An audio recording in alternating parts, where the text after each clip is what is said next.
The following program is rated TV MAL. It contains strong language and is intended only for mature audiences.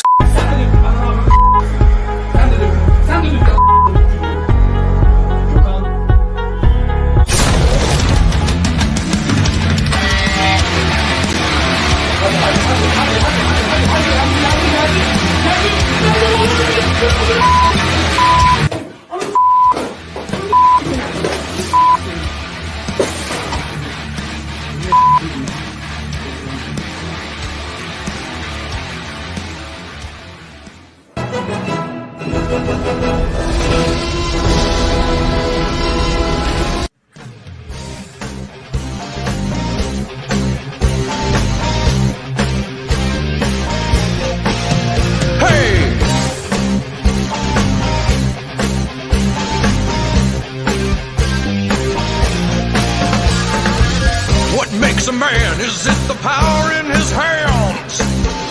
Is it his quest for glory? Give it all you got to fight to the top, so we can know your story. Now you're a man, a man, man, man. Now you're a man, a mounty, mounty, man, a man, man, man. You are now a man, you're a man. Now you're a male.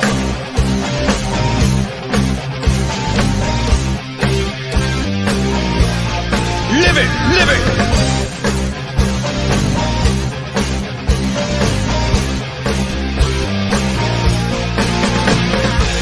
What makes a man? Is it the woman in his arms? Just 'cause she has big titties? Or is it the way he fights every day? No, it's probably the titties. Now you're a male. Oh my, oh my, oh my, oh. Now you're a male. Male, male, male, male, male. Now you're a male. M-A-N, man, man, man, man, man. Now you're a male.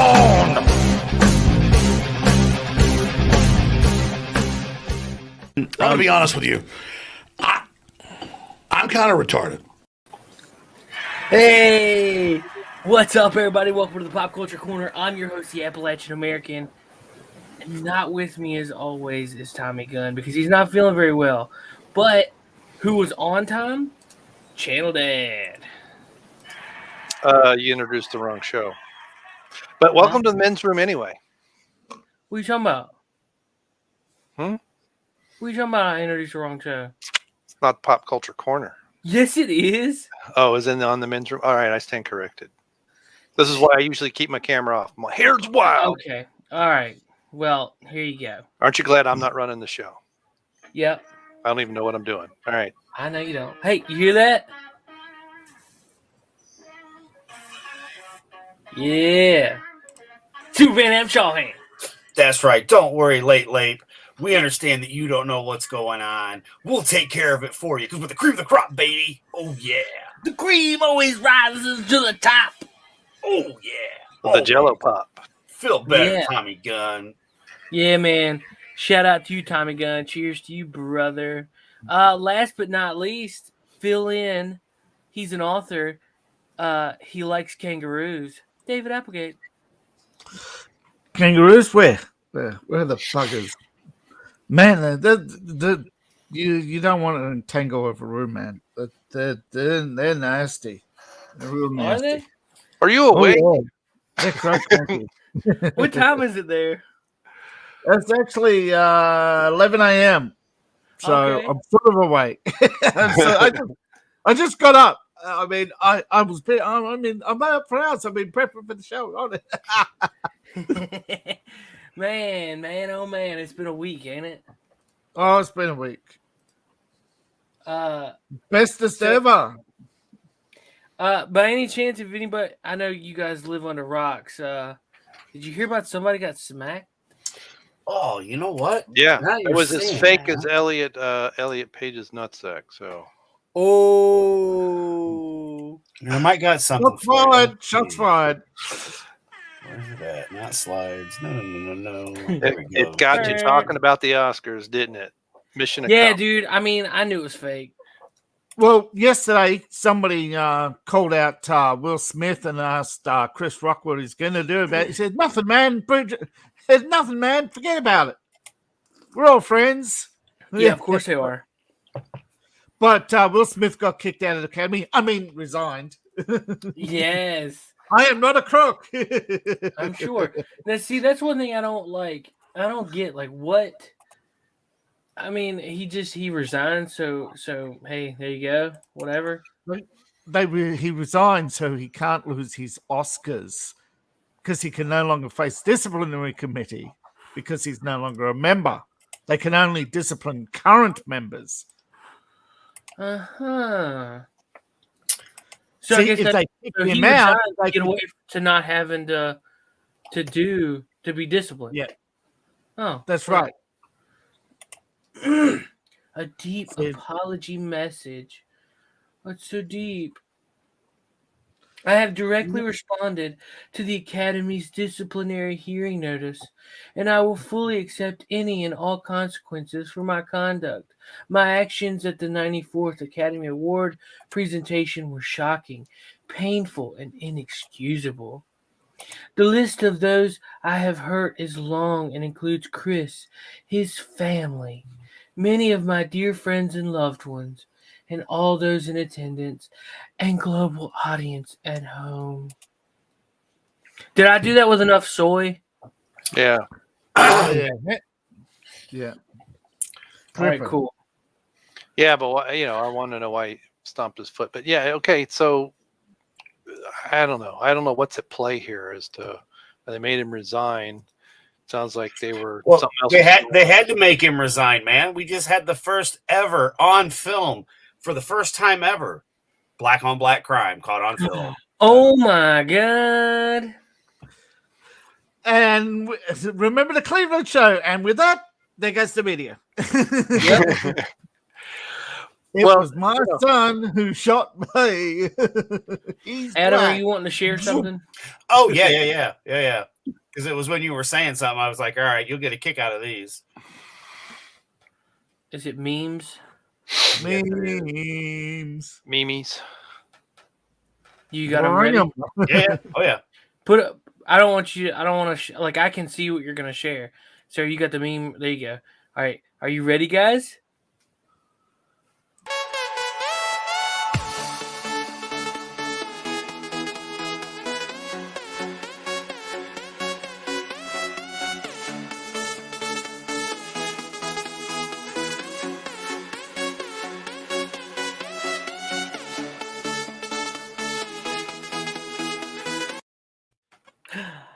Looky! I love that. For some reason, it tickles me every time. The little wiener dog with Adam's face on it. You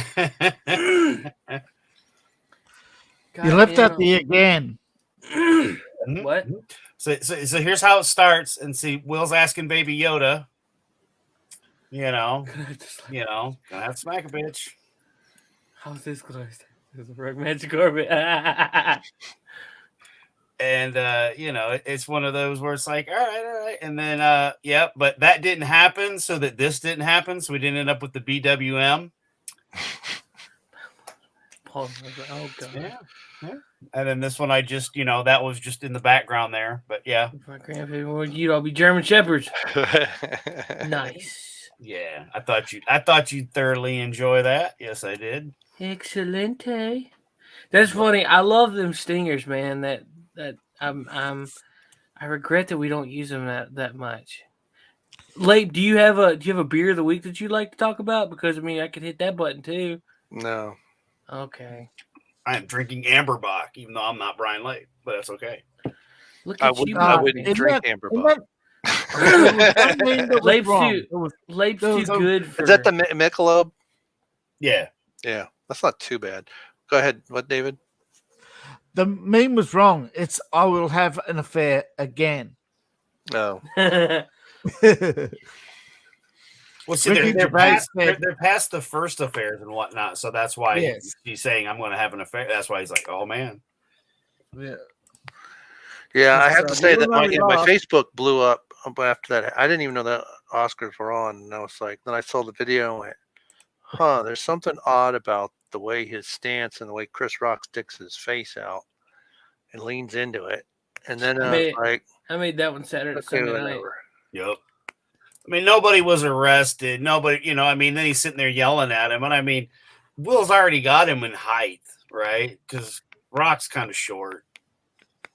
So. Keep my wife's name out your mouth. His wife. Mhm. Yeah, exactly. You see that? There you go. Yeah, the whole reason I saved some of the memes was because I didn't know that Tommy wasn't going to be here because, he doesn't see all this good stuff. So I was like, oh, these will be good ones for Tommy. That's why the German Shepherd one was at the end. So did he get the beer virus? Is that what's going on? No. He got a migraine. Yeah, we had some, the weather's trying to go back to being spring. Well, Appalachian. And, so late last week for like 5 days, I was just horrible. Like every day I'd wake up with a headache, and it's like, oh, it's going to be 70 today, and the next day, oh, it's going to be 50, and oh, look, it's snowing. Oh, although apparently I heard from some of my coworkers this morning back there in Cincinnati, they did have snow this morning. So yep, we had it here. We got a city called Melbourne, and their favorite song is 4 Seasons in One Day. Yeah, that's pretty much the Midwest. Quite often, especially this time of year and in the fall. Yeah, I forget exactly because even like up in Minnesota, it's true. There was someone, you remember, you might be a redneck from Foxworthy. Someone did a thing with you might live in Minnesota and in the fall, you go to the work, you got your parka on because it's colder than all get out. By the time you come home from work, it's 85 degrees. You wear your parka to work and shorts home. So check this out. This is a breakdown.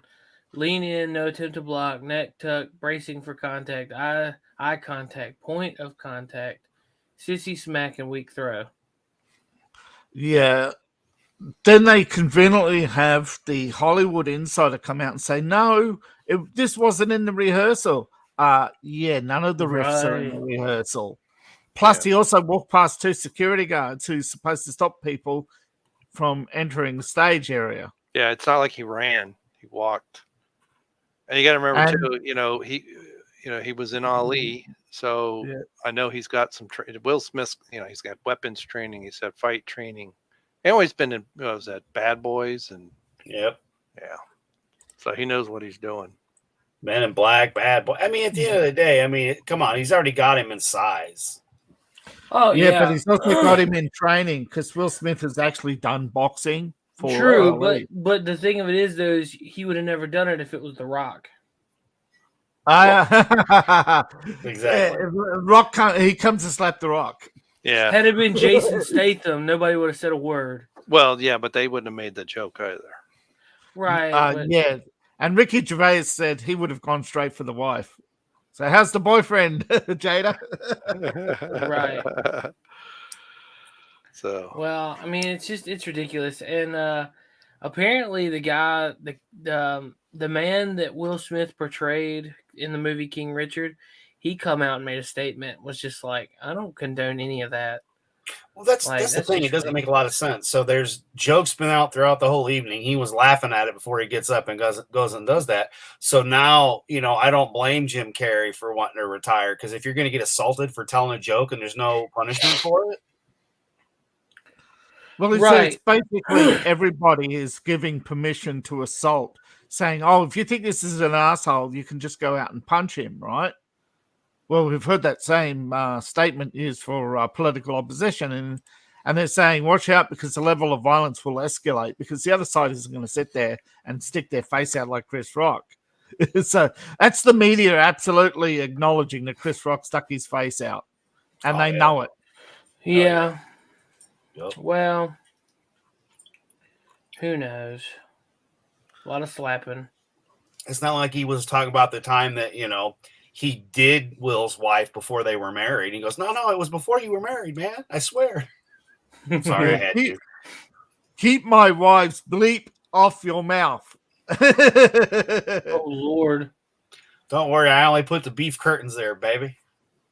Yeah.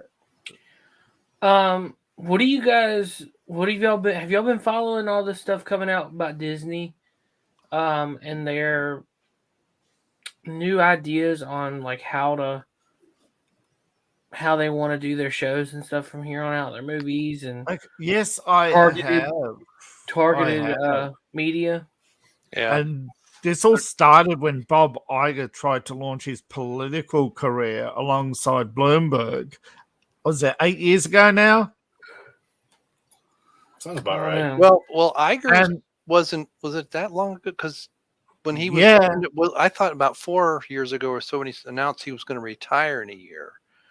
I think it was when he started being a little bit more vocal about it. He was doing already an exploratory campaigns with Bloomberg and other millionaires. I think Bill Gates actually at one time was also doing exploratory.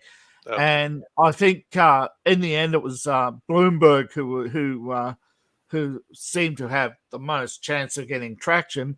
And now what Bob Iger did is saying he's now looking at returning to Disney as CEO.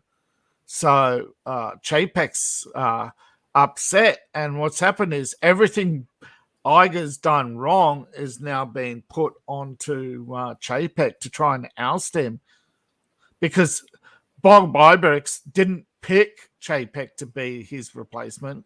It was Disney who picked the replacement. Yeah. Yeah, but he also put Kathleen Kennedy in charge of Star Wars. So. Oh yeah, Iger's responsible for lots of the garbage going on, including the Welcome Citizens or Welcome Disney. Oh, what's it now? It's Welcome Disney fans. Yeah, I was watching I think it was from Star Wars. For those that don't know, that's that movie that they call A New Hope. We know it as Star Wars. They had. This was on the Disney Plus, where there was extras that you could watch, and some of them were ads that if they played it today, people would lose their shit. Are you talking about the commercials and stuff from the 70s? Oh my goodness, there's no way. Now, are you saying that? Is that the one where they got the Pepsi ad and they zoom in on the breasts instead of the can? No, this was just Star Wars related. Oh, the Star Wars itself, yeah. Speaking of Star Wars, Disney came out and said, "Oh yeah, we definitely lied to George Lucas." Yeah. Well, did you also see that there were Disney employees in Florida arrested for? Yeah, there's quite a few. Yeah. Yeah. So, yeah, it's like some of the things that they're yelling and screaming about. It's like, well, no wonder, because that's what their employees do. Yeah. Not just their employees, execs too. It's a hellscape over there at Disney right now. But what's really surprising is you have Gizmodo, I think it was, or whatever. They're coming out and saying, why did George Lucas start with episode 4? He didn't. He started with a discount rip-off of Kowalski's Hidden Fortress. And it was they're trying to erase Marsha's contribution to the fact that the edited version we got of Star Wars, the original movie, that was her, not George. Yeah. Well, I think I heard several years ago that was one of the reasons someone thought he was doing all the extra special editions and put stuff back in, because then it's not her edit anymore. She doesn't get money for it. I don't know how true that is, but well, they were divorced by the time of Jedi, right? Yeah, he got jealous, and apparently he just couldn't let it go that she got the Oscar. Things escalated. We don't know how bad it got, but he actually walked away from Star Wars, and he paid her out later in the divorce. So basically, he cut her out. So that gave him license when the copyright ran out, when her rights ran out. That's why the special editions took so long, because he had to wait for her rights to run out. Right. Yeah. But to say that it was a Star Wars was planned is bull. Because remember, they didn't even originally give credit to the Kasdans for writing the script. Yeah, I don't know where I fall on that whole thing, because there are notes of an idea that go back to the early 70s, and that was for a toy line. Yeah, well, and then even some of the early sketches and things, that a lot of things that was it Han Solo was he a green lizard looking dude or something at one point? He had all kinds of stuff. Yeah, and some of that was going on for several years, and the idea of starting kind of in the, I mean, it's kind of a combination, right? The idea of starting sort of in the middle of the story, but telling a complete story because he doesn't know if he's going to get, a sequel, how well the movie's going to do. Actually, he filmed the complete story. So, right. I mean, that first one is a complete story. And then he has Ellen Dean Foster write Splinter of the Mind's Eye quickly, before the movie came out, in case it didn't. Yes. And that was an interesting, went in a very different direction, obviously. But I think he changed a lot of things along the way, having Leia be I think there's, in my mind, there's some merit to the belief that he made Leia by the time I got to Jedi, he was basically sick of Star Wars. And so he just kind of, the easiest thing to do is make Leia and Luke brother and sister, as opposed to, because I remember with Empire, first of all, was it Darth Vader telling the truth? A lot of people were saying there were things cut out of the first movie. There was there's another girl on Tatooine, but it's a friend of his. She doesn't show up at any other time. There was thoughts of it was another Jedi, someone else who was younger, was one of the many theories going around, that Luke would then train. It would be the next 3 movies would be based on that. But I don't know, granted, there were a lot of things floating around back then in trade magazines and different things. But my understanding now is that by the time we get to Jedi, part of why it's not just commercialized because of the toys, but a lot of it's just because Lucas was done. And part of why he took him so long to get back to the prequels too was he was so sick of Star Wars. But plus, the things, as you pointed out with him and his wife, and there was a lot of personal cost as well that I think just kind of led to it. Which is why he's spent time in an institution. The new wife has actually banned him from going to events. He used to sneak into events dressed as a stormtrooper and ask people why they like Star Wars, because that isn't the movie he wanted to become famous for. Right. He actually wanted Indiana Jones to be the big blockbuster series. He wanted to make those movies. And Spielberg walked away from it, if you remember, after the debacle of the second movie, with the low box office returns and mixed results. And well, India getting. Yeah, go ahead. India got upset, remember, about the portrayal of their culture with Kali. Yeah. Well, and was it? Oh, okay, and was it 4 or 5 years? I know one of them had, I guess the first 2 or 3 years, and then it was like 4 or 5 years in between, partially, because the Last Crusade came out, 89? Hey, what's up, Ola Greg? But I will say this, I remember seeing, Indiana Jones in the theater, the Temple of Doom in theaters, and I was like, oh, that was horrible. It's like it was okay to a point, and then it went downhill fast. The chase through the mines and all that stuff, and that was all designed to be a theme park. Yeah, that's why the roller coaster ride, baby. Yeah, Lucas had everything planned for Indiana Jones to take over from Star Wars. It was going to be a super-sized theme park, and they were going to rival Disney, and he had all these plans set up. He had all these people lined up, and then Spielberg walked away because the lawsuit from the Indian government would have wiped him out. Oh. Plus, there was that crazy times, that nobody got along with Spielberg, Yeah. Well, I mean, come on, dude. We've been seeing starving Ethiopians and all that from Sally Struthers. So, I mean, we've seen all that shit on our TVs anyway. Yeah. Yeah. Well, see, that would have been. That would have been post ET. Yeah, post ET, he had all that problems with goings on between Drew Barrymore and the director, who we won't name because he likes to sue people. Yeah. Even though we did mention him previously, you just Well- can't put his name together with Drew Barrymore and expect to not hear from his lawyers. Well, did he do anything after ET? Not for a long time. Yeah. Yeah, that's what I thought. And that was a movie that everybody said how good a movie it was. And I remember finally going and seeing it and I'm almost falling asleep. It was like, this is boring. You know,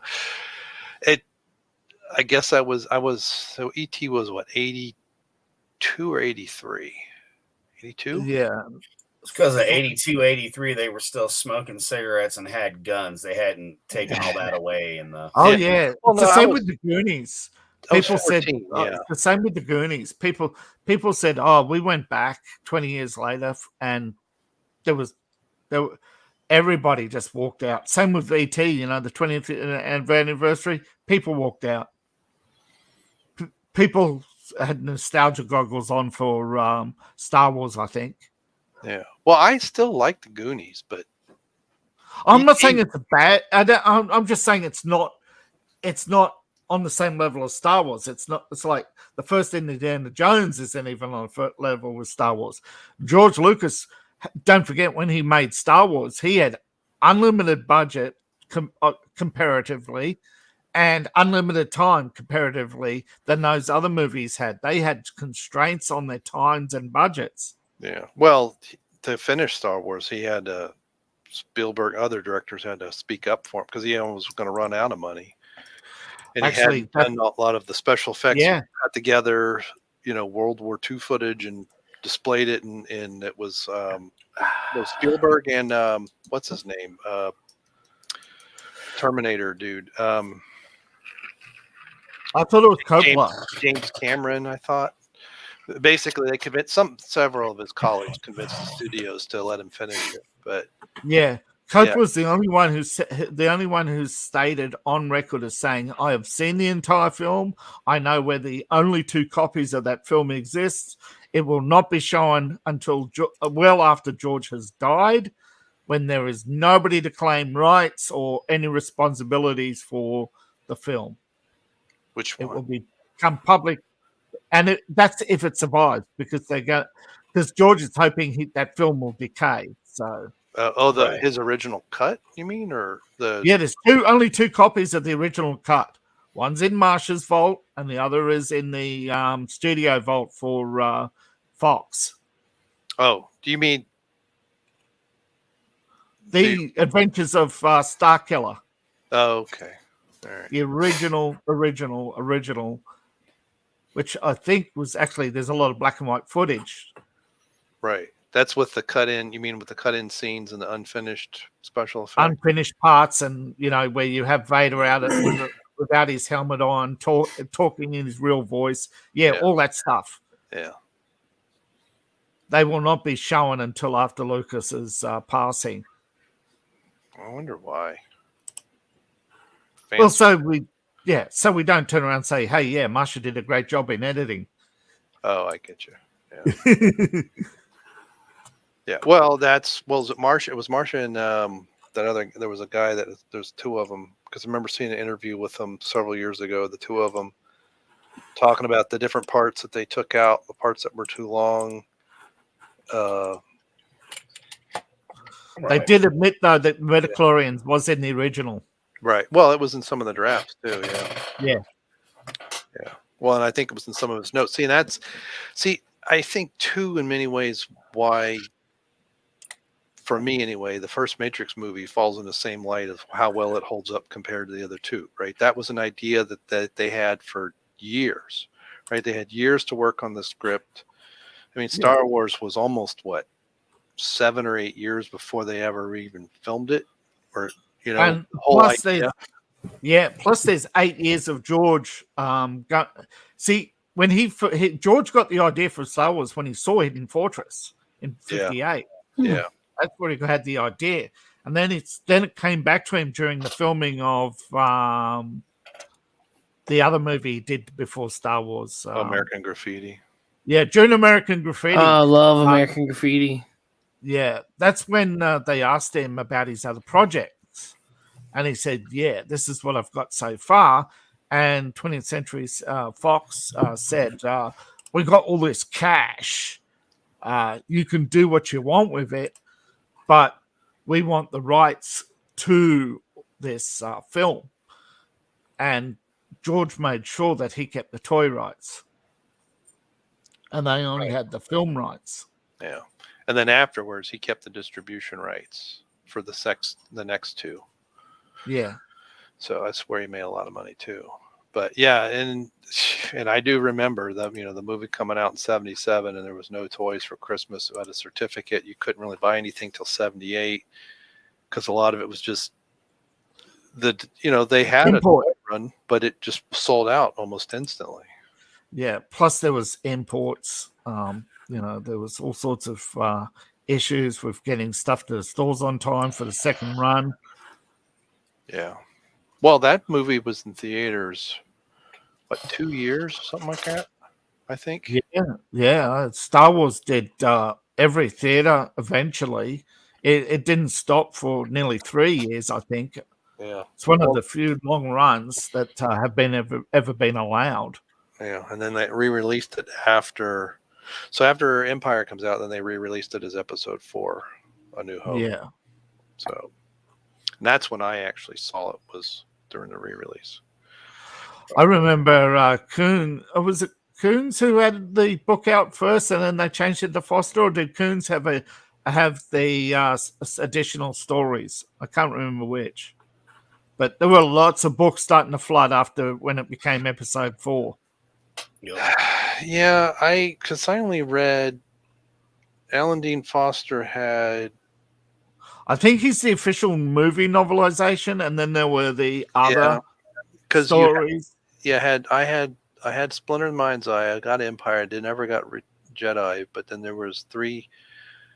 I read the 3 Han Solo books and the 3 Lando Calrissian books that were before. They were all before Star Wars, and then several years ago in the old show when we had Stephanie on, they were talking about there was a female author who had done some new ones, and she wrote 3 books that went like before the 3 I had, and then one that's after it or something. It's like I can't remember her name, but she went really viral, and she made a lot of she did a lot of books, and they waited until after she died, and I think that's where some of the controversy first started. And that's why they dropped a lot of the books, because they were cherry picking from her stories, and she wasn't around to defend her rights anymore. Yeah, that's a shame. That happens. But to show you Star Wars wasn't planned, they didn't pick Han Solo. They didn't have Han Solo when they started filming. They were going to put him in as an extra, and then came. Thanks, Euler. Yeah, that's right. Euler said he bought my book. Thanks, Euler. Yeah. Foster came. Not Foster. They didn't have a Han Solo. They were going to have him played by an extra, and then the extra was late, and they had Harrison Ford actually building the Millennium Falcon set. He was the carpenter on the set. Well, I remember I thought he delivered something to an office, and George was talking to him. Oh no, George knew. That's how he got the job. George knew. Because he didn't want to use him because he was in American Graffiti, and he doesn't like reusing actors. And then, but there are some test footage between the 3 of them. He did apply to be in the movie. Yeah, and Carrie. And then George said, "Oh, I can't reuse you, but I'll give you a job on the set." Right. Have you seen the one with Kurt Russell? There's another test where I think Kurt Russell's playing the Luke Skywalker. Tom Selleck is playing Han Solo. Yeah, I thought he did several runs. I thought that he was called back several times. Yeah, well, Selleck was gonna. But see, I heard that they were. Well, see, Magnum doesn't make any sense because Magnum came out after Star Wars. Or no, it was Tom Selleck. Was their first choice for Indiana Jones, and he couldn't get out of because he started doing because the first movie came out in what 81. Yeah, don't forget when these actors were offered the jobs, they just pitched a movie, and they've pitched so many movies. Yeah, they've got to really take a random choice. But my understanding is Selleck was their first choice for the first Indiana Jones movie, but that's when he was still contracted. Yeah, and Magnum was just starting to really take off, really become popular, and so they weren't going to let him do that. And then he ended up doing High Road to China with the next year or something like that. And that was horrible. But I have to admit, I can't imagine him playing. It's very strange. It's very hard for me to. Harrison Ford is like, he is the Han Solo. I know he liked the Indiana Jones character better, but the swagger he brought to it, it's hard for me to picture Tom Selleck doing that, which I think in part is why, for me, High Road to China didn't work, but Quigley Down Under did. Is it a hot take that I don't like Indiana Jones? No. Sure. What do you don't like about it? It never appealed to me. I like the first and third one, and I like the third one more than the rest of them, which is very odd for me. Yeah, I'm pretty much into the first. I sort of get the story of the Crystal Skull. It's just that there were so many inconsistencies in that story, particularly who reset all the traps. Yeah. Well, and I don't know how much of that was an attempt to hand off, and with the stuttering monkey. What's his name? Shia LaBeouf. Yeah. Yeah, that was a handover. Yeah. But I don't know if I've ever seen. I don't know if I've ever seen that kind of thing outside the Bond franchise, where it's really not a handover. It's just the next movie has the new guy, or Doctor Who, which kind of has that handover. I don't. Yeah, they have the fade-in episode. Yeah, where the guy who dies and the next guy appears. But yeah, I don't know if that has ever, because those franchises, that's part of the lore. Right? Yeah, I've never seen a handover in any franchise work. Where they just recast somebody. Look at Bewitched when they recast Darren. Oh, Dick York to Dick. Yeah, was it Dick Sargent to Dick York or the other way around? But yeah. Dick Sargent.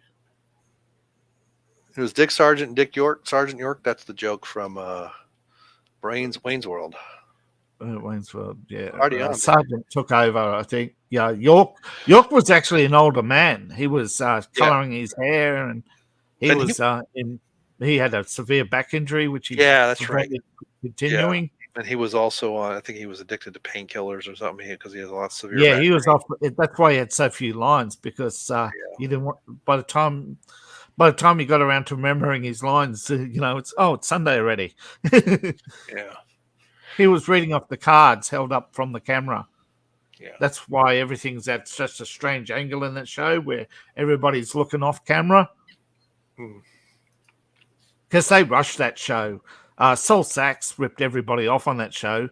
On a side note, Hollywood, about where they put shows out on in packages, when they get to like 90 episodes, whatever, they put them in a package and ship it off overseas, and you get residuals from each run.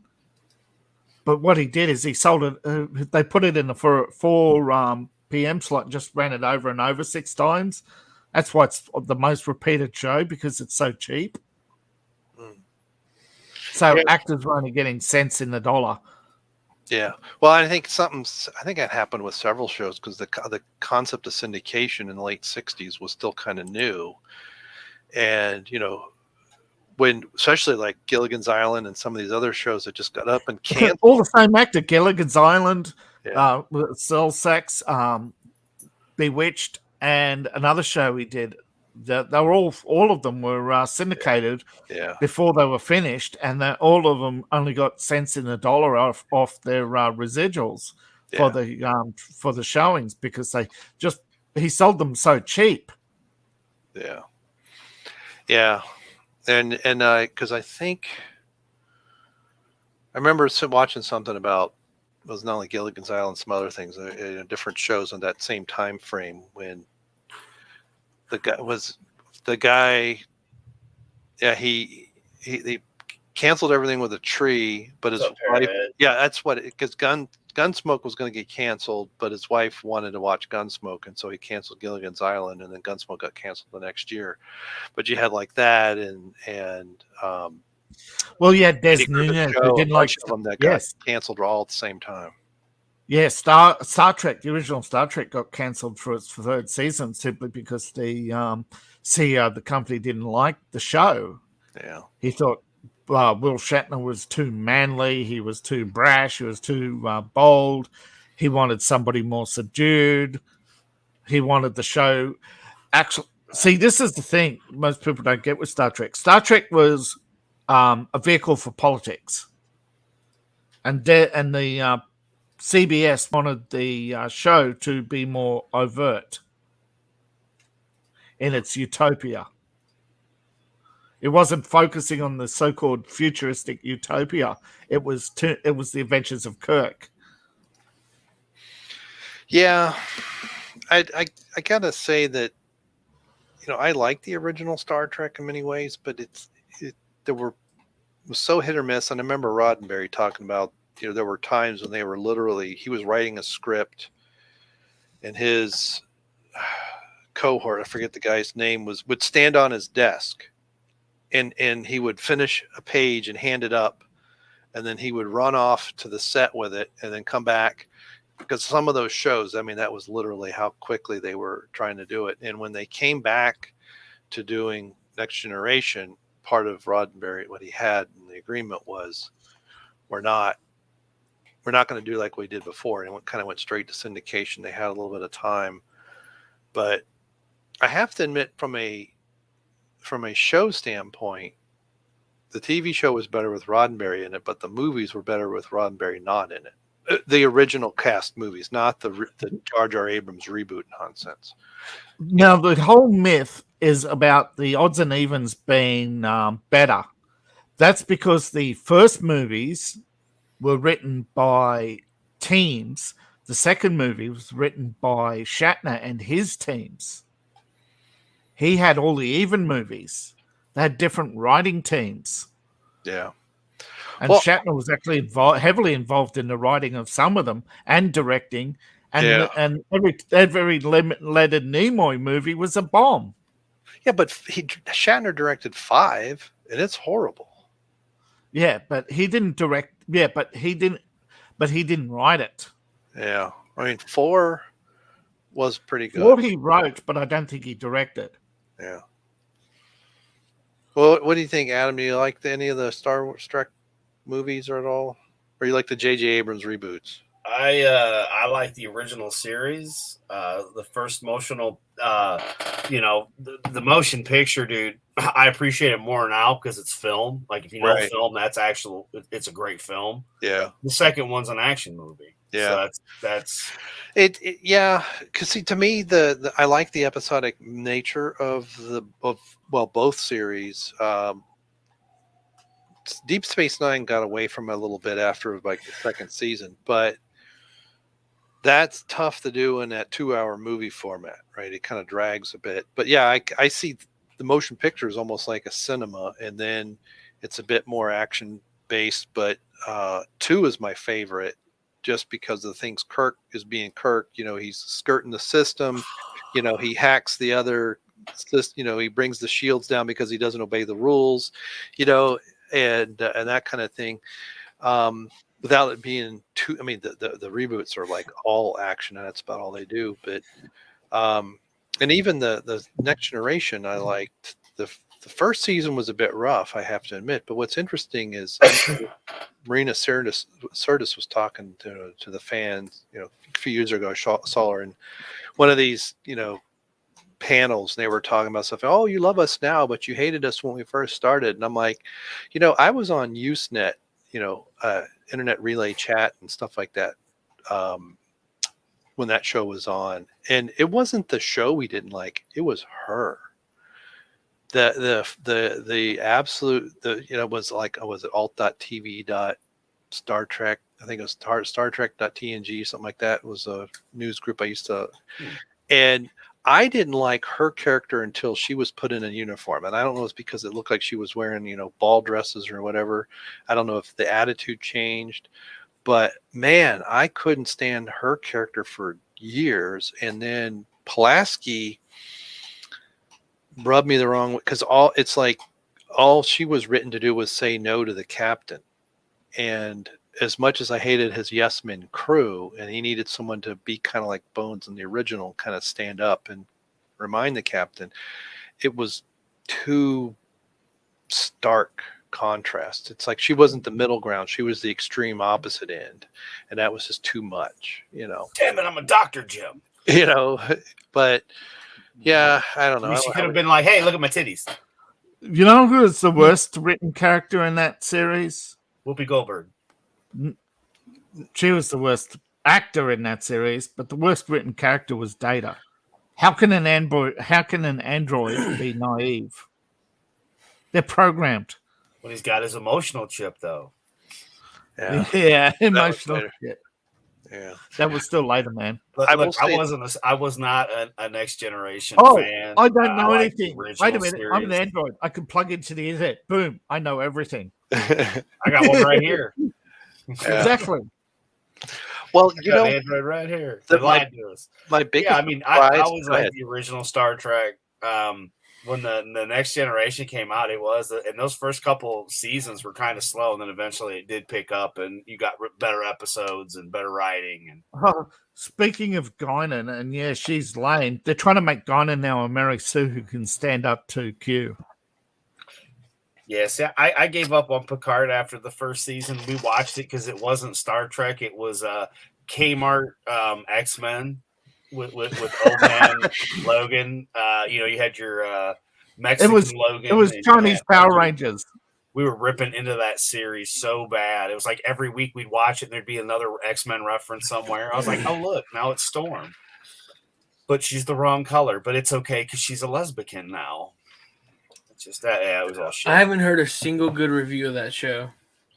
It was fun to make fun of, but... Yeah. Well, I have actually heard a good review. It came from the showrunners. Okay, Seth, there's a part where there's a question, and they say, "How does this tool work?" And the answer is, "Use your imagination." Who the fuck wrote that? That's an ad for a sex toy. They read it. It was an ad for a sex toy in their monthly magazine. And I'm not joking. Dude, that is the line. Use your imagination. Yep, that's how you use the tool. You use your imagination. Toy. I'm like, yeah, that's what it sounds like. I'm like, bro, that still doesn't tell me how to use this tool. I mean, is it a real tool? Use your imagination, okay? Yeah. Yeah, I think it was the season finale. It was so bad, and I was just like, no, I'm done. Because I had finally sat down, and it took a long time to get through all the Next Generation. And I got through it, and then Picard happened. And I'm like, you mean I sat there and watched all that shit, and this is what you turned him into? Another Luke Skywalker? Thanks, guys. Yeah.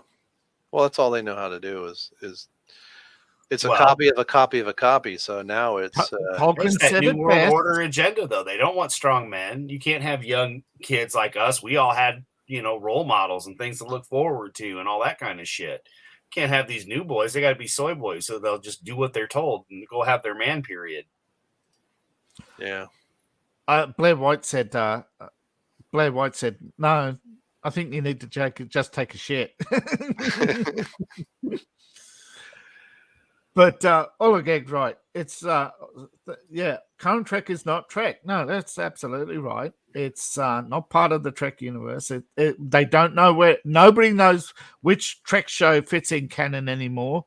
Which universe? They're talking about the Prime universe. Well, the Prime universe isn't canon, and that was stated with the end of because they were talking about Voyager being the Prime universe, and no, that they made that part of the original series. They've been trying to spin off and break up Trek for a long time now, because too many the Desilu was sold to this studio, who was sold to that studio, who was sold to Viacom, and Viacom was split up. And then when the lawsuits finally settled, it turns out it was unlawfully split between two companies. And now they don't know what to do because the company, CBS, was given Star Trek. All they did originally was air it. It was Paramount who created it. It was Paramount who had all the sets. Is Mikey Spock, is that the chick from Walking Dead? Yes. Dude, I hated her in The Walking Dead. She was awful. Right? I was glad that they wrote her off. And then when I knew what she was going to and I saw what it turned into, I was like, oh, that'll be gone in this season. And then it's still going. I'm like, yeah. Well, didn't the latest season of STD like put it like another 300 years in the future or some crazy? Yeah, they went forward 300 years and then came back. Stacey Abrams is still there. Yeah, Stacey Abrams is now Emperor of the Universe. I mean, President of the United Earth. Yeah. Yeah, and the entire cosmos. And of course, the Federation is not a fascist organization forcing members to join it. By the way, Klingons, you owe us, so we keep you alive. Join the Federation. Oh, Romulans, who are supposed to be this vast empire. Oh, you're joining the Federation now because you're because we're taking in all your refugees, so all your plants now belong to us. But we're not fascists. All right, I'll be back in a minute. The dogs are reminding me it's 10 o'clock. Yeah. All right. Well, yeah. The main thing with Star Trek is it gave you that version of hope, especially from the original series. And even, like, I enjoyed Enterprise. That one wasn't bad. I watched Next Generation. I hated fucking Voyager. I couldn't stand it. And Deep Throat 9, no. It didn't get good until Worf ended up on it. And then I'm like, okay. And still, I just didn't give a shit. Like, I just watched it to watch it because so many people were loving it. And I'm like, I just don't get it. I didn't like it. Oh, yeah. They try every opposition to the Federation, they tried to turn into some form of the USSR. Yep. And in Deep Throat 9, they did that with the Kardashians. Yes, the Kardashians are evil lizard people, but you know, you want they turned them into a parody of themselves by third season. Oh yeah. And this whole wormhole people. I mean, yeah. Like I said, I liked the first season or the first series. It was great. I enjoyed Enterprise. That I thought that was really good. I wish they'd have ended it better. I know it got pulled out from underneath them. Next Generation, you know, I can watch it. I can stomach it now. It took forever. It took a while to get used to it, but they were halfway through fourth season. But again, as I said, CBS, they said, no, it's not focusing enough on the Federation. It's not focusing enough on the politics. Right. Yank. They should have never been given Star Trek. But it was given to them because who gives money to the government and Paramount did not. It's all about who gives what to who. Well, they were one of the big three cable, channels too back in the day. Yeah, Paramount wasn't as big as it is now. Exactly, Paramount was smaller, but CBS, ABC, and NBC were the three kings, man. When it came to syndication, television, whatever, And they're all putting money into the pockets of the government to keep their monopoly. Well, that's like the union, dude. The government's the union, if you will. The gangsters. I mean, yes. Hi, Greg. Euler Greg. No, you're so right.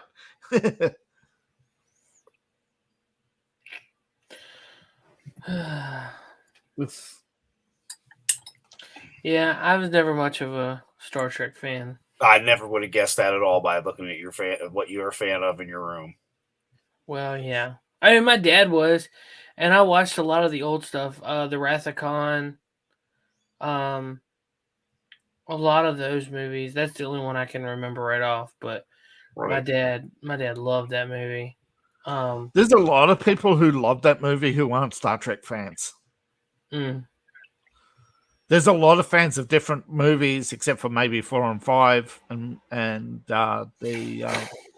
there's people who like the first TNG who actually said, yeah, the later seasons are horrible.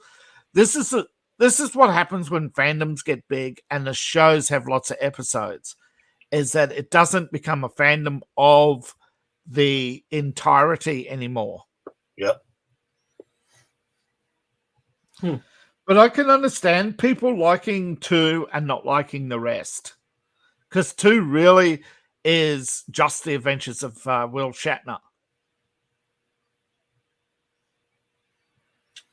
It ties up, and they should have done more tie-ups of different storylines. They should have done more things, like the ultimate fate of the Doomsday Machine and all those.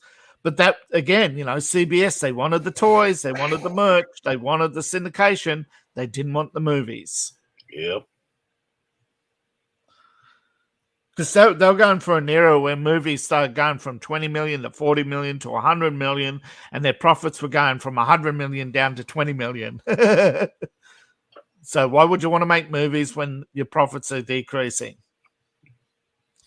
Because when movies become ultra profitable, everybody started making movies, and that diluted the number of movies. People put more. There's more movies, but the audience isn't, coming to every movie.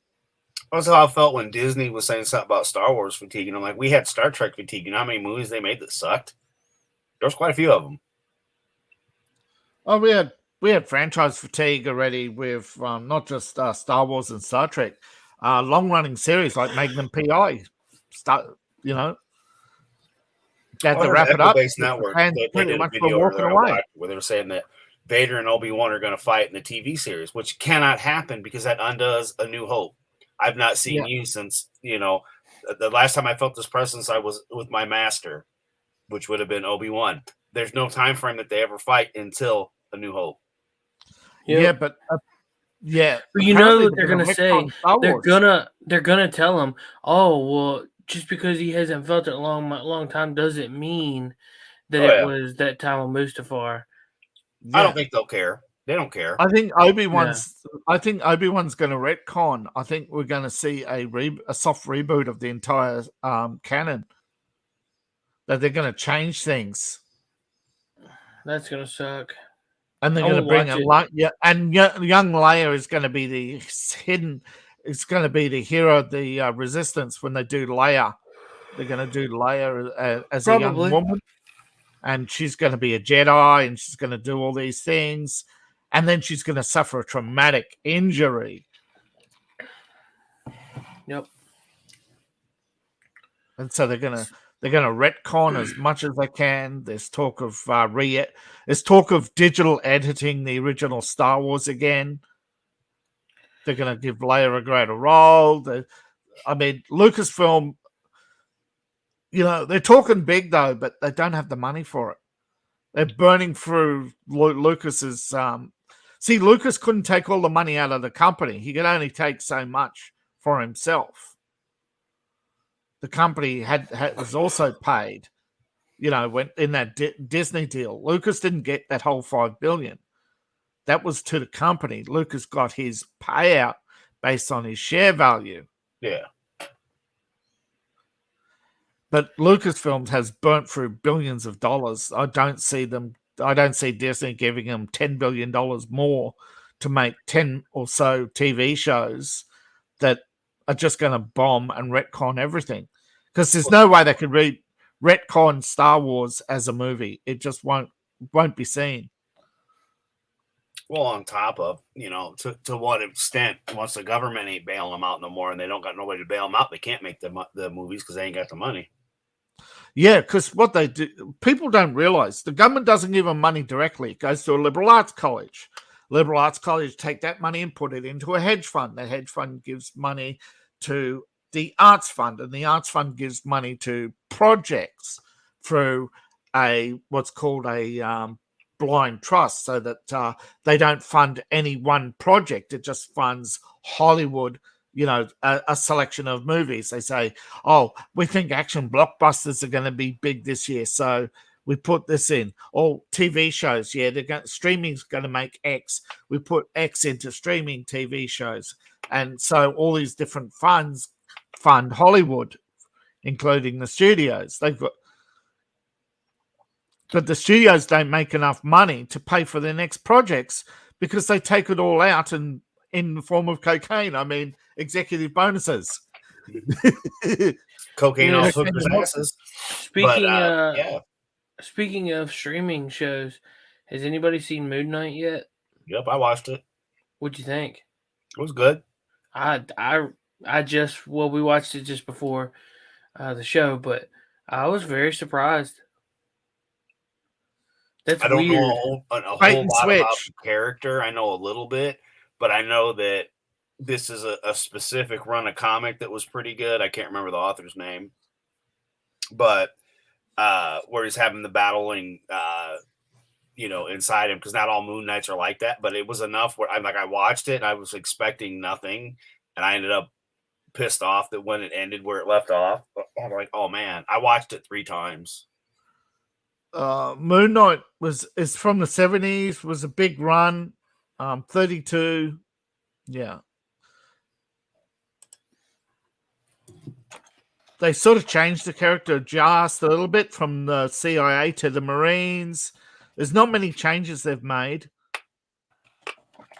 But it's he wakes up with the powers of the moon god from Egypt, and he's drawn into a quasi realm or whatever of battles with the shady organizations and whatnot. And when the artist completed the run, Moon Knight was never renewed or never given to other artists until recently. I felt bad for the main character, man. I felt so bad for that poor little dude. He's not there to sell his little tokens. Yeah. Getting his ass kicked. He finally gets that date he's always wanted, and then he wakes up and it's 2 days later. So then you got to think about it. It's like, okay, so is it all happening in his mind, or is his body leaving and coming back and putting down more sand and putting up tape? Because we don't know based off of what we saw on the show. I think the comic book was just as ambiguous. Yeah, so I thoroughly, for a premiere, I enjoyed, or for a pilot, I enjoyed it. It made me want to watch more of it. Doesn't mean they can't shit the bed within 3 episodes, but we'll see. Oh no, people have said that. Disney all the Disney shows started good so far. It's when they get to episode 4, 5, and 6 is where they get like Hawkeye. Hawkeye didn't wait until the end of episode 2. Yeah, they pretty much nailed it in episode 1. No, but what I mean is, if you just saw episode 1, you go, yeah, okay. I did. And I don't want to watch this, but I did because of the channel. But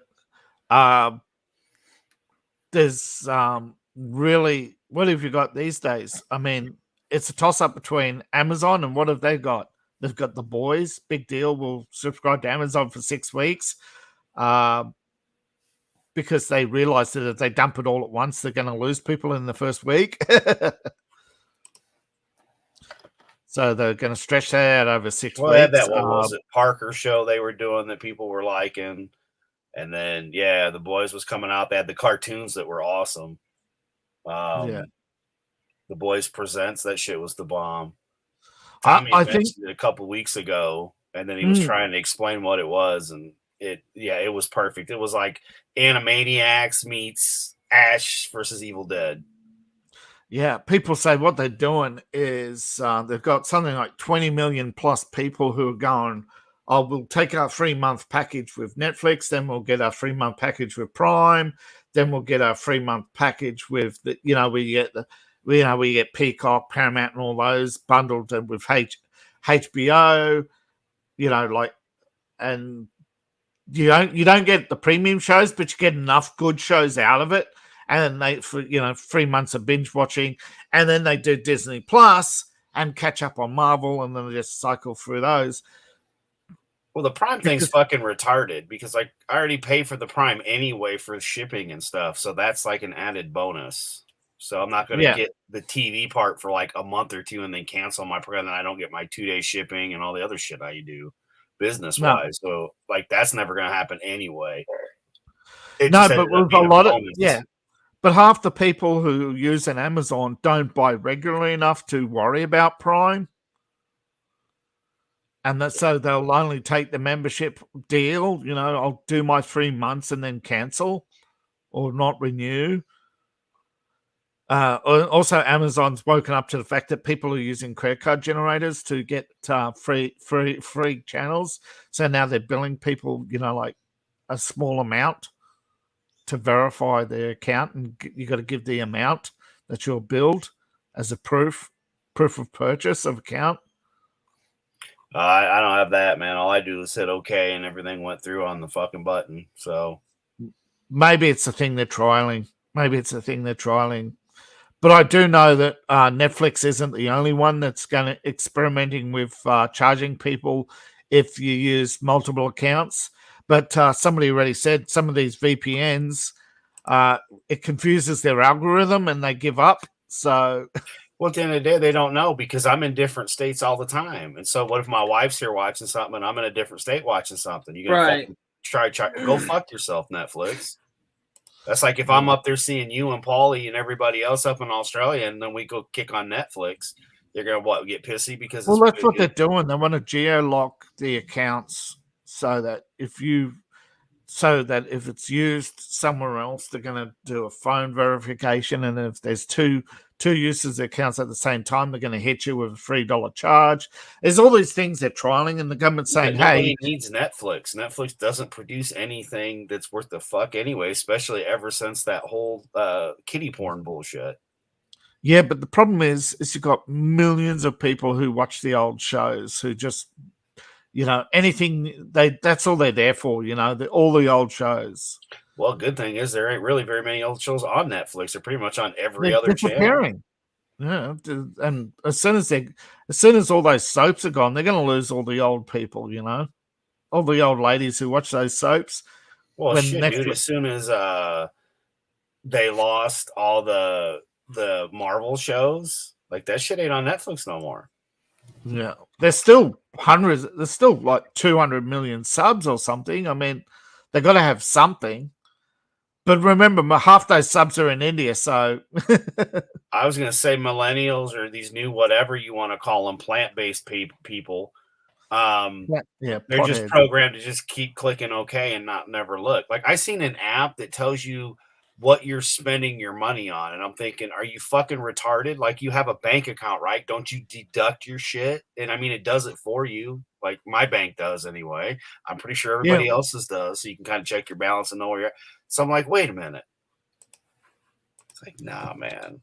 No. That's what it is. People that'll get an account and then forget about it, or they just click OK and go. Like, I keep an eye on my money. It's always every penny. Yeah. I'm not Jewish, but I should be. Yeah. I've been called a Jewish before, so it happens. But that's just it, though, man. It doesn't make any sense. It doesn't matter because if I'm watching something like we've done this before, we were going to do a watch party, but we didn't all have the same format to watch it. Exactly. And then when we did, like the one time I did, we were all able to watch The Walking Dead together as a watch party, but that's because all three of us had the same, and that's when it did work. Well, they're saying AMC's One Trick Pony. It looks like they're not going to get much funding for Walking Dead 3 or whatever they want to call that show. Yeah. Well, which one? The Beyond? The third spin-off. The Walking Dead World Beyond's the third spinoff, and it is a disaster. But it's over. Yeah. So they wanted to do season, right? No, it's 2 seasons. I suffered through the first one. By the time I got to the end of it, I kind of wanted to see where they were going with it. But I did watch this. I watched the ending of the last episode because they had just a tie-in. Yeah, I think they're in talks to sell the whole thing to Netflix and just walk away because they've got nothing. Well, the main show ends this year. They've already announced. Yeah, they've already announced. Yeah, they just had a wrap party the other night where they finished shooting the last episode. So yeah, I mean, this would be once this is done, because you haven't really heard as much about The Walking Dead since Lincoln left, man. I hate to say it, dude. Oh my gosh, they showed a preview for Fear the Walking Dead, and have you watched any of that? No. Oh, well, they have. I mean, I've seen the series though. I mean, I think the last bit I saw, it's been so long ago. Like, I know that the mom finally died. Oh, guess the what? junkie died. Guess who's on the freaking the previews for the next episode? Somebody that didn't die on screen. The mom. What trash is that, dude? I hate that character so much. I kind of was watching it because she did die. I know. It didn't get any hated better, her but... being on it. She was awful. Justin absolutely loves her. He thinks that she is just the greatest character. Well, not really the greatest character. I'm putting words in his mouth, but he really does think that she's a good character. And I just, dude, it burns me up. Huh? I think he just likes the actress. Well, I mean, she's cool, but he makes some good points. I'll give him credit. He does show that, like, he shows his receipts. If he likes somebody's good writing, he'll tell you where and why he likes it. So I give him that, but I hate that. I hate Madison so much. I found the daughter annoying. Half the time I kept wishing the junkie brother would strangle her. Yeah. She's still on there. Yeah, well, I mean, before what you just said, she was like the only family member left out of the original. Nick was the best, man. Nick was the coolest character. When he was walking with the dead and shit. Hell yeah. Yeah. Well, did you see up into season 3 when they were on the ranch in Texas? Yes. He really became a good, strong character in that season, and then he carried it over to season 4. And when they killed him, it was such a shock. Pretty much, I remember them killing him, and that's kind of like that's like the last main thing I can remember. Yeah. I'll tell you, season 4A, because you know how they do the A and B. Yeah. Season 4A was probably the best of Fear the Walking Dead there was. Season 3 was really good too, but season 4A was the best. And I think I've missed season 5. Like the second part of season 5, I got so, because they were in this radiation area, and it was like, you know what? I don't even care. I just don't. So I got out of it. So yeah. I remember that now. Yeah. You're right. Yeah, we were watching that. Yeah. Because it was the lady, the lady with the radiation area. Yeah. He ends up getting pregnant later down the line. Yeah, and they lost the baby. And they lost it because we were watching that together when that shit happened. So I take it back. I was right up to about that point then. Because the doctor and him were fighting. Morgan and the doctor were fighting.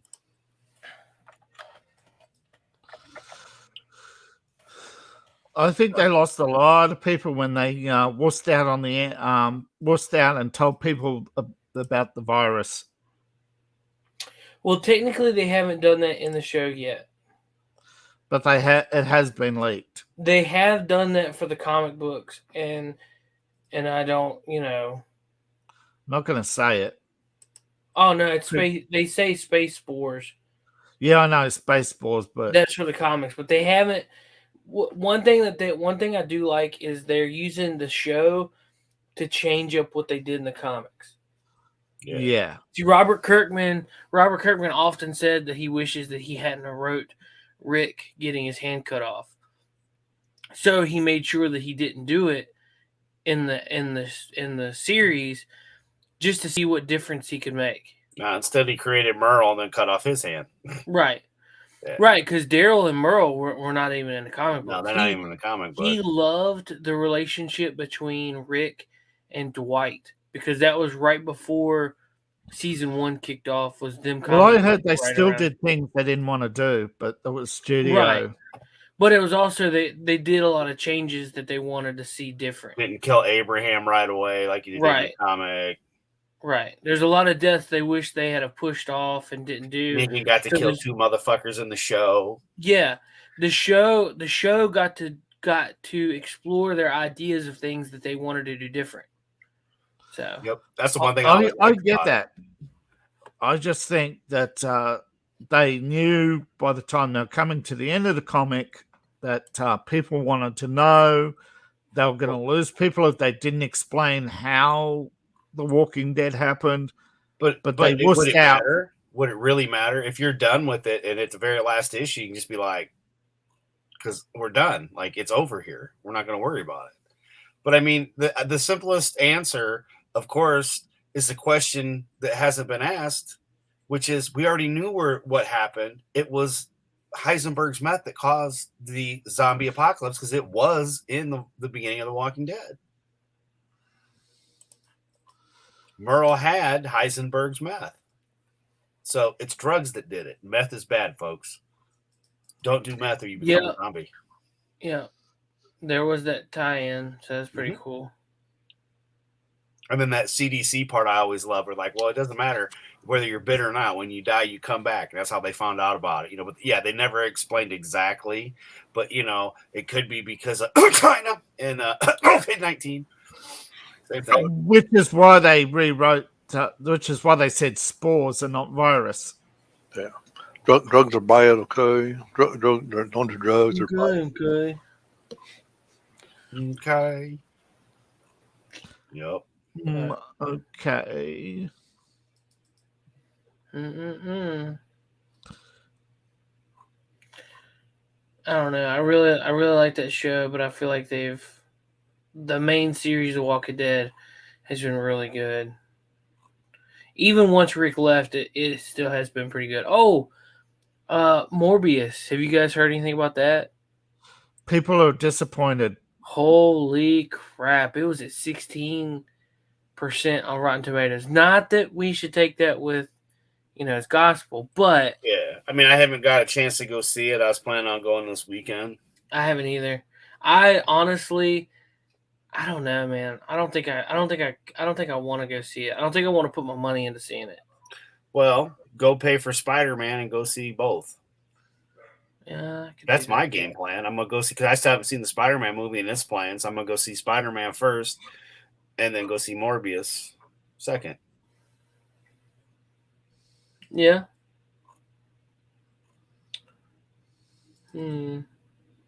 But I'm still not buying a yearly bucket of popcorn because, god damn it, I bought it in 2020 and then the fucking theater shut down and they never gave me my popcorn. I used mine from 2020 all the way to 2022. Well, I just went to my first movie, which was the Batman since Bad Boys. Oh, really? Yeah. Yeah, I started using mine and I was like, I bought one in 2020 and they were like, well, here, you can just keep using it, all the way until 2022. I was like, yes. I love popcorn. Dude, look, we love movies. We love popcorn, but on another note, we love movies. And when we go to movies, what's one of the things we love to have? Popcorn. So when they came out with that what yearly... we don't like is being ripped off. So, Jim Carrey's retiring from acting? Yeah, that's what I was saying earlier. Comedy. Like, Will. He's not going to do comedy. Think about it, right? Like, Jim Carrey is a comedian, more so than an actor. He just watched Chris Rock get bitch slapped and his world rocked, and it's the coolest thing on TV because, Will Smith just slapped the shit out of him. But he's like, I don't want to get my ass dusted because I'm white. They'll kill if they wouldn't even arrest Will Smith for slapping Chris Rock. If somebody kills me, they're not going to care because I'm just a white boy. Well, I had another thought. You're seeing these big named people that have been to a certain island. They're starting to announce that they're retiring.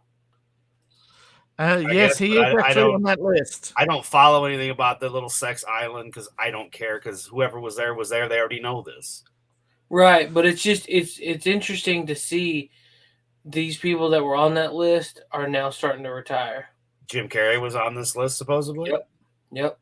According to who? He was. They released the government released the flight logs, and there's a laundry list of celebrities. Bill Murray, all of them had been down there multiple times. Actually, it was Chappie who released the list in his suicide note. The government released the suicide note. They did not release the court list. Gotcha. It's suppressed. They suppressed they suppressed the Ghislaine Maxwell list. The only list they release is the one that comes from the flight logs and that match with Chappie's suicide note. Gotcha. Because I was gonna say I thought it did come out with like a FOIA. Yeah. So I mean, It was a freedom, there is official flight log, a list of people out there that have been down on that island. But it's just funny they're all retired. We know so far two of the biggest names in Hollywood are retiring at the same time. Yeah. I mean, do you know who? It's kind of a coincidence. I know who that island's. Do you know that island has a neighbor? Yes. And do you know who owns the person's brother owns that island? Said it. Yeah, the brother. Yeah. The brother of a certain person who got 81 million votes. I mean, 18 million votes. James, the big guy. James, the big guy, yes. James and the big guy on the island. The brother of the big guy. Yeah, the brother of the big guy. Well, you knew it wasn't going to be the coke sniffing son. Right. But, no, I mean, it's do what? He's too busy sniffing. Not coke, Parmesan cheese. Getting that Parmesan high. But yeah, man, they're also selling the island for $125 million, which they really split it. They should just go nuke it. They split it into they're selling the island not to an individual, but it's actually split as a development. And guess who the developer of the island is? Google. No, the brother of the big guy. Go figure. That's not BlackRock. Surprising. Surprised it's not BlackRock. Well, they're probably fronting the money. They don't. They never put their name on anything, but they front the money. Yeah. Mm-hmm. Yeah.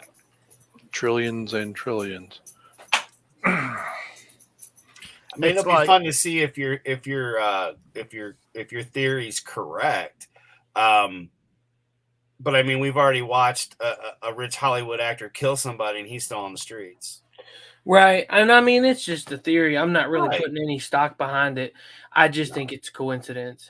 Right, but it'd be cool to see. It would be funny if, like, another 5 years from now, it finally comes out. If we're lucky, maybe 10. Yeah, it's like 5 years if somebody gets hold of the court documents, but 10 if FOIA comes through. But eventually it'll come out, and when the big government people know all this shit because they'd be right there going, "Oh yeah, we don't care about this." I feel like this scandal, this time frame of events going on, is my generation's JFK. You mean Watergate? No, the JFK. Yeah, I know what you mean now. Because it's my dad. One of the things my dad's always said is he wants to live long enough for the Warren Commission to come out. He hopes that's this one thing that he hopes. Right. They finally admit that it was Lyndon Baines Johnson.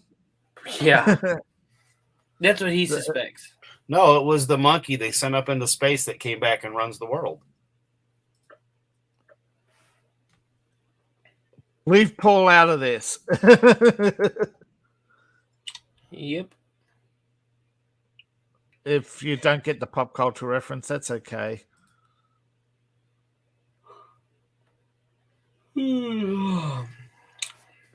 Disney situation.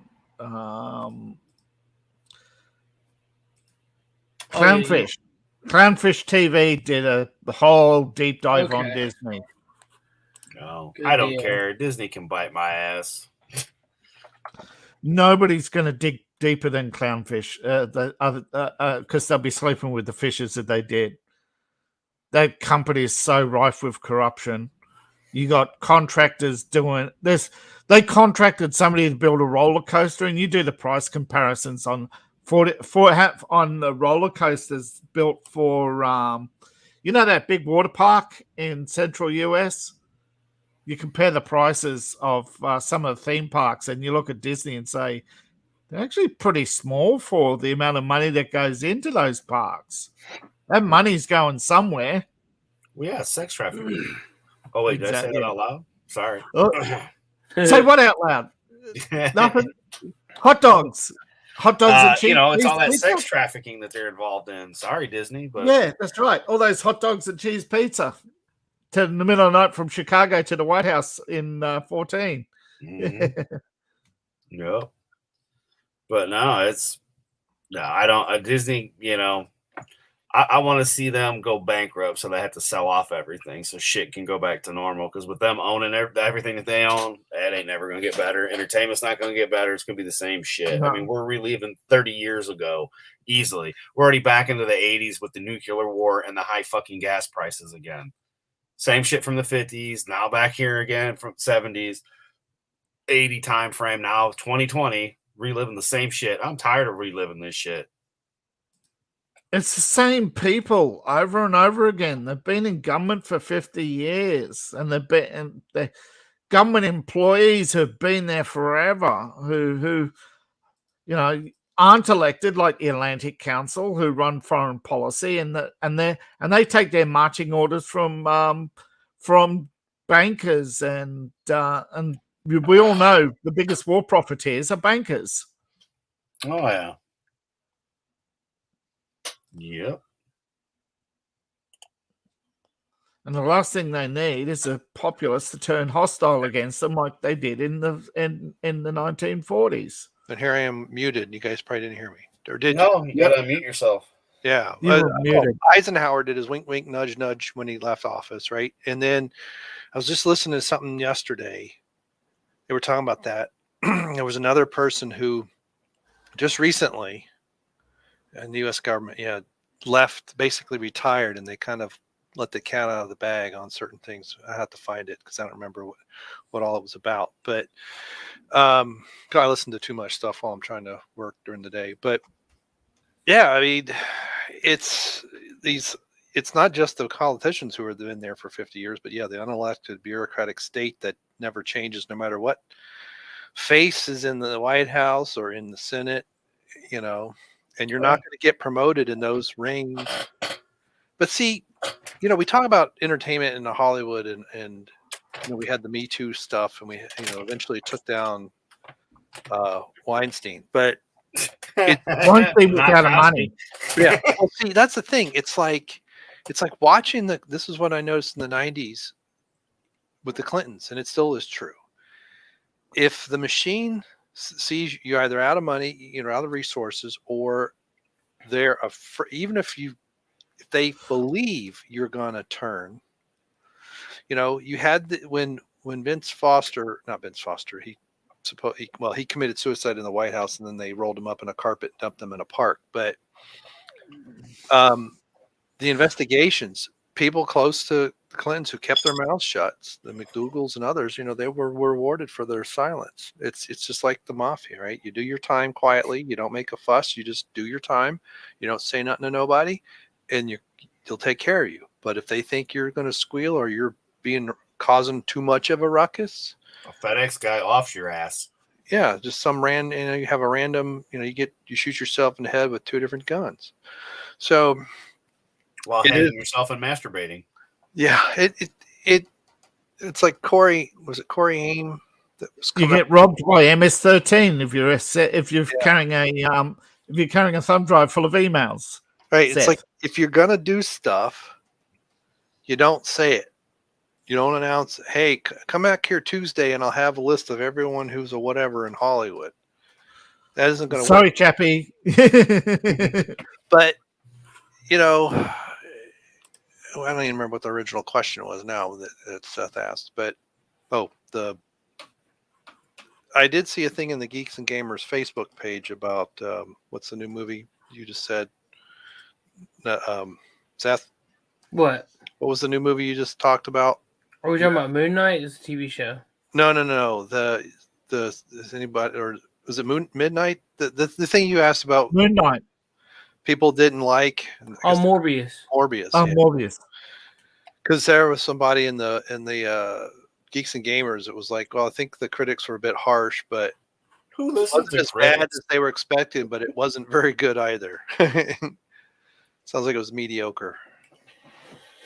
Yeah. I mean, I think, haven't we all stopped listening to critics for like decades now? Like we don't listen to them; we just go see the shit we want to see. Well, right, but at the same time, like it's still fascinating to. I still want to kind of know because I mean I don't know. I don't Well, put a the lot of problem stock in is, stuff, but at the same time, I still want to know what's whether or not. I mean, right in my lifetime, or well, not my lifetime, but in my life right now, I'm a father of 2, and getting out to a movies is something I can't just do like I used to several years ago. Mhm. I used to. it's a We planned used to event be. now. Huh? Yeah. Yeah, I Planned know event. what you mean. It's a planned event. Once you're a parent, Right. everything's a planned Now event. I have to get childcare. I have to get all that stuff situated. Stop So impregnating your picking- wife, and that probably won't be a problem. Oh well, we're done. We're finished. But Yeah, I know, man. I know, but I had to. After well, I know, but just to everybody else, like I can't just go out and see a movie. I would love to be able to just be like, hey, we're going to see a movie, whatever. In a couple years, whenever they got licenses and stuff, I'll be like, hey, we're going to movies. But for now, it's such an ordeal to get childcare and stuff together. I know that we shouldn't put a lot of stock in stuff like Rotten Tomatoes and critics and stuff, but at the same time, I still want to know, hey man, okay, this is worth putting your money towards. This might be worth putting your money towards. This is totally not worth putting your money towards. Well, You then just gotta be listen really tomorrow smart. because tomorrow, The Eats Up with Cooley, and I reviewers. do believe is doing a show after they go see the movie. Okay, I'll definitely check it out. Yeah, Or if not drunken tomorrow, critic. it'll Wait be for drunken. whenever. Yeah, But yeah, yeah, I know drunken he's critics. planning to see it, and he's going to do a review on it. And I mean, I think I'm just going to go see it anyway because that was already I've been waiting on this movie for what? It's been 2 years we've been waiting on this movie. Oh, Right. really? They dropped the trailer in 20. And how many times have they re-dropped the trailer? Like every 3 months? I'm gonna have to. I don't remember this at all. But the new Top Gun trailer came out this past week. Yeah, they say it's the final trailer, and it's like, yeah, you showed this a year ago. They got some more scenes in it, but yeah, part of it. I feel that you really, because it used to be, movie critics and things that I would see like Leonard Maltin and others. You kind of knew what movies they liked, and many times they reviewed a movie in the space of the fans of that, especially if it was a series, and they would understand what the fans are looking for. And even Siskel and Ebert would say, hey, the fans are going to like it, but we were kind of bored, And now it's like, well, there weren't enough XYZ people in it, right? It wasn't this representation. It's like you got to understand the prejudices of the reviewer to understand, hey, I gonna like what they, because some people love everything. I see this if YouTube is full of these reaction videos of people watching something for the first time, and it's like they'll watch Empire Strikes Back or something and they'll really like it, and then they watch episode 1 and it's fantastic. It's like, well, you just lost all credibility. It's not everything's great, but not everything's bad. And sometimes it can be difficult to know what's this review. You look at Rotten Tomatoes or whatever. You don't. Sometimes you don't know their prejudice, do you? Right. But you can. Some of it you can. The people who really are looking for clear. Certain things to be in every movie. I mean, good grief, there were people who were complaining that Dunkirk didn't have enough black people in it. It's like it's a British Army. Those people aren't humans. Those are just plant meat. Yeah. I hated Dunkirk, not because of the movie, but because they played it a ridiculous amount of time every time I went to go see a movie. That trailer played, and I got so annoyed with it. I was like, I will never watch this movie. Yeah. As long as well, that's what they're saying with Morbius. I watched it. I enjoyed it. I didn't see any trailers for Morbius. I'm sure it's great. I'm sure it's good. But because of the fact that I went to a movie theater one time and they played that trailer 8 times in a row. Yeah. I mean, in a row, like it stopped and started. It to the point where people were like, "What the f?"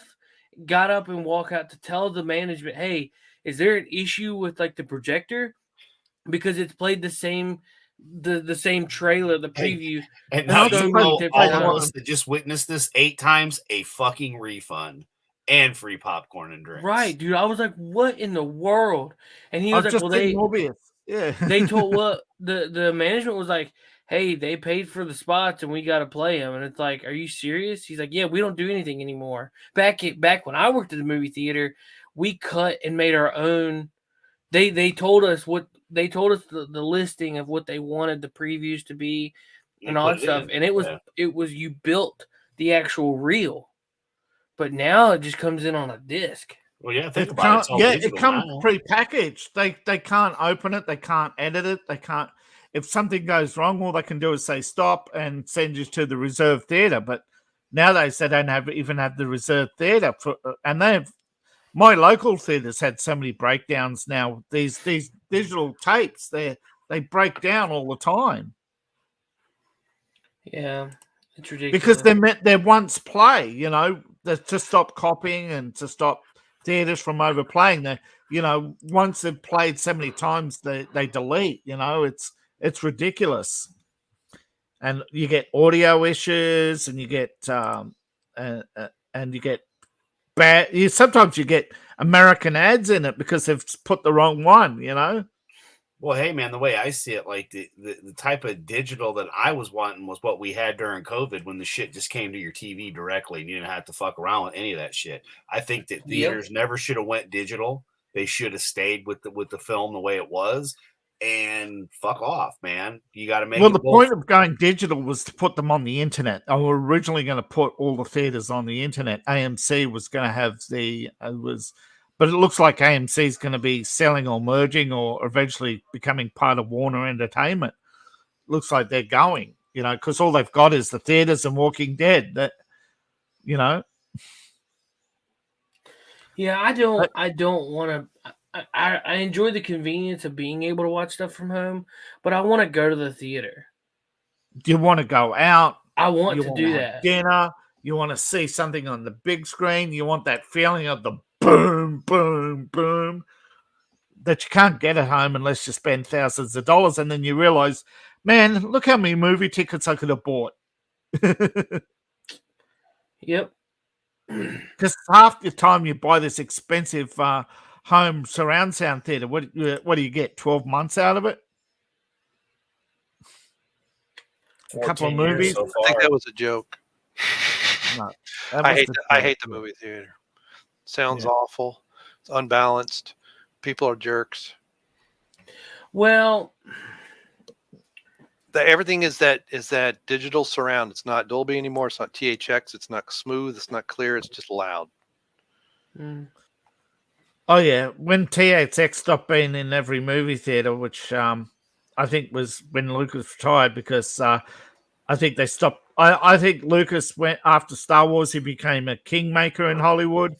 And then once he was out. You know, THX was thrown out instantly. And yeah, I think we're going to see a change anyway. I don't think we're going to see half the theaters open soon. Now, I will admit, I will agree with Adam, though, that the movie theater popcorn is still, it's not microwave nonsense. It's still cooked with oil. Now, I won't put any of that butter crap on it because it's not butter. But the artificial, corn oil with butter flavoring. Cool. Yeah, but that other flavoring that they put on it, salty combination stuff they put on it, good stuff. Cancer on a stick. Well, cancer in the sun. So, well, the sun's problem is the seed oils you're eating. The sun's not the problem. It's just the activator. But there was a theater near us that, this was years ago. I shouldn't say near us because I was living in Knoxville. But yeah, they still used peanut oil, I think. They didn't use the canola, and man, that made a huge difference in the taste. It was much better. I forget what oil they used.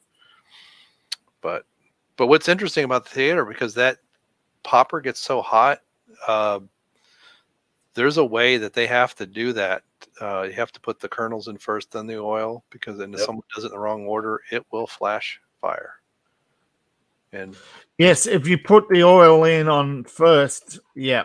Oopsies. yeah, I mean, you can get away with your first batch, but after about 3 or 4 batches, that thing's so hot. I don't know if But you have to, yeah.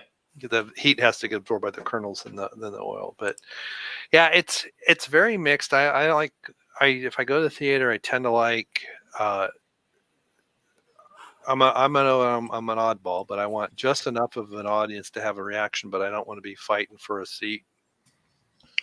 So I hate opening nights many times. I don't want to go when it's crowded. But I miss the matinees, Leif. Yeah.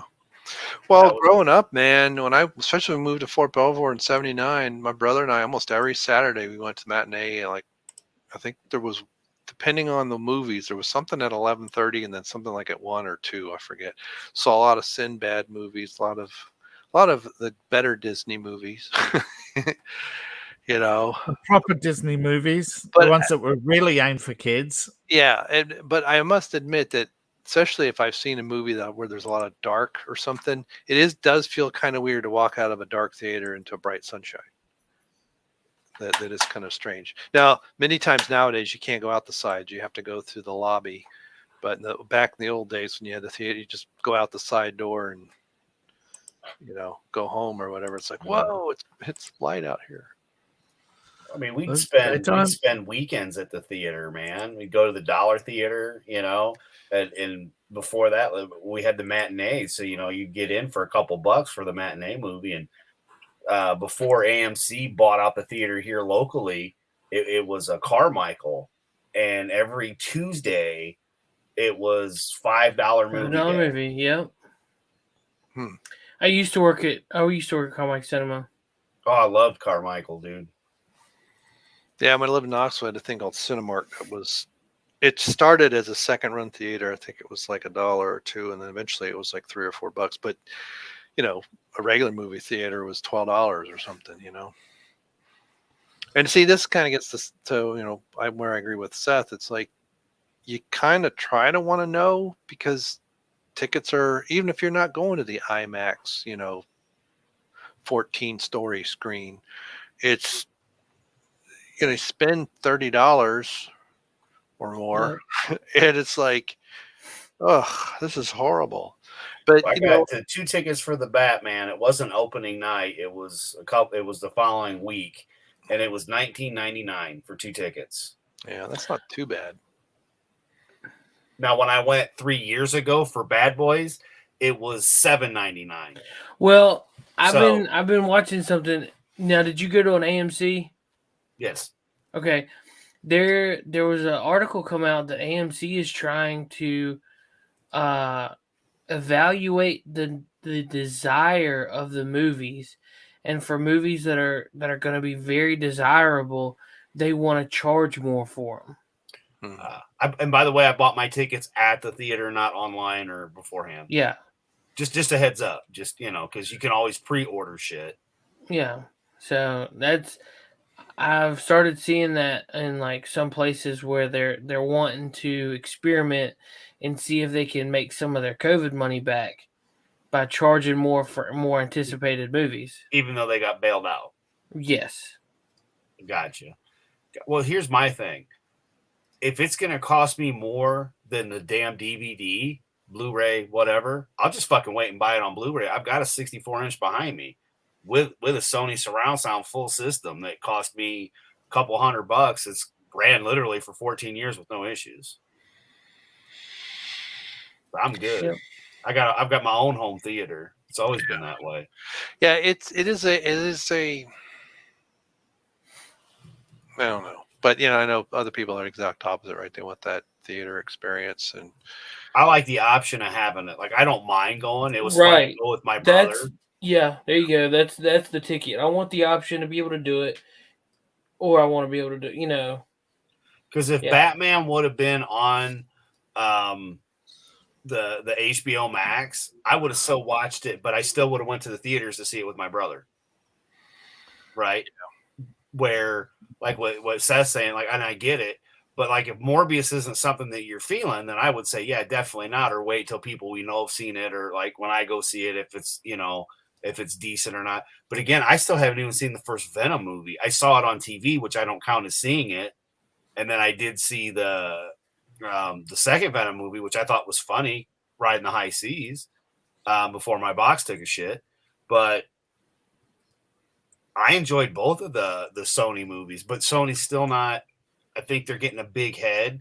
So we'll see what happens with this movie because, like, oh, we've done this and we're doing great. And then the next, this last Spider-Man movie you really liked.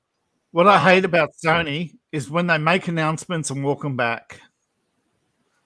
You can't take anything they say anymore because they walk it back a month later. Well, that's been this whole presidency, so. Well, yeah, but, when they announce Andrew Garfield movie and they're saying, oh, no, it's now a Miles Morales movie, it's like, oh, great. And they haven't said who's Spider-Man in this upcoming. So maybe we'll see at the end of Morbius. I don't think so. But they said there's going to be a trailer. Signed on for like 3 or 4 more Spider-Man movies after this last one. Yeah.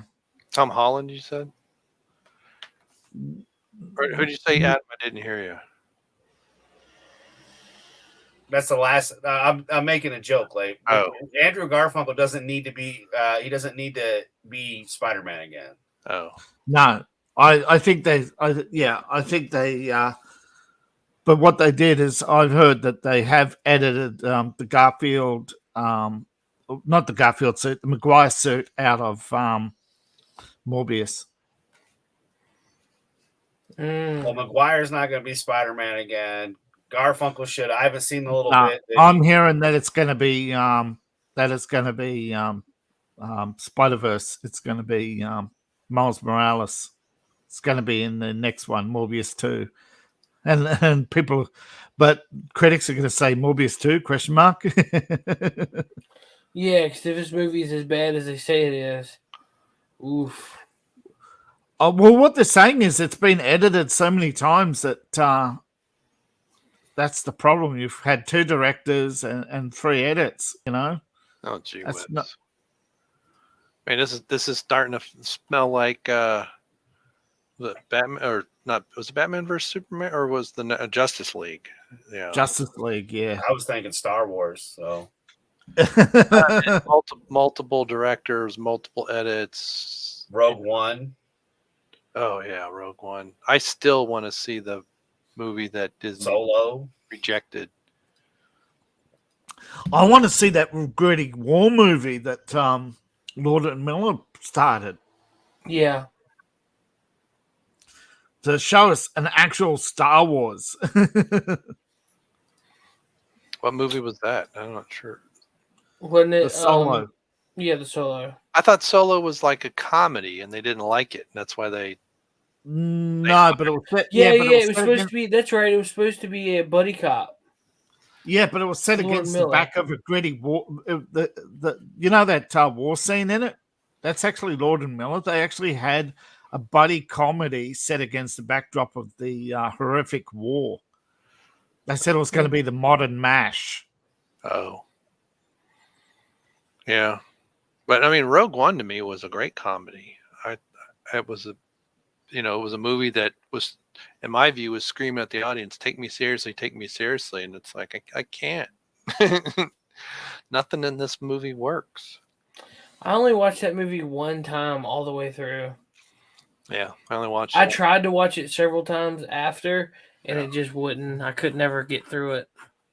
I was laughing really hard, and I want to see the original because there's a lot of especially the early trailers have scenes from the first version before someone at Disney said, "Oh no, we can't. This is too violent." They didn't like it, so who knows? So Kathleen Kennedy said, "This is not what my vagina wants." So they gets kicked to the Gareth gets kicked to the curb, and then they redo half the movie. It got kicked to the Lucas. Then they had Lord and Miller do stuff, and then they kick them out, and then they bring in Opie, and he pretty much hits the opium pipe. Well, it's extremely difficult unless your style, either you can imitate the style that another director does, or your style is very close. It's very it's got to be very difficult to come in and finish it. But wasn't Kubrick, there was somebody who died during and like Spielberg or somebody finished the movie, but they finished it like in his style, and they found it extremely stressful because they had to try and do it as much as he would have done. Spielberg finished the Kubrick movie, and he throws in and he has this scene at the end where they find the robot or android, whatever you want to call it, hundreds of years later, still living out, the utopia, and it's just meant to be it's just a sad reflection of Kubrick, because he would have never done that.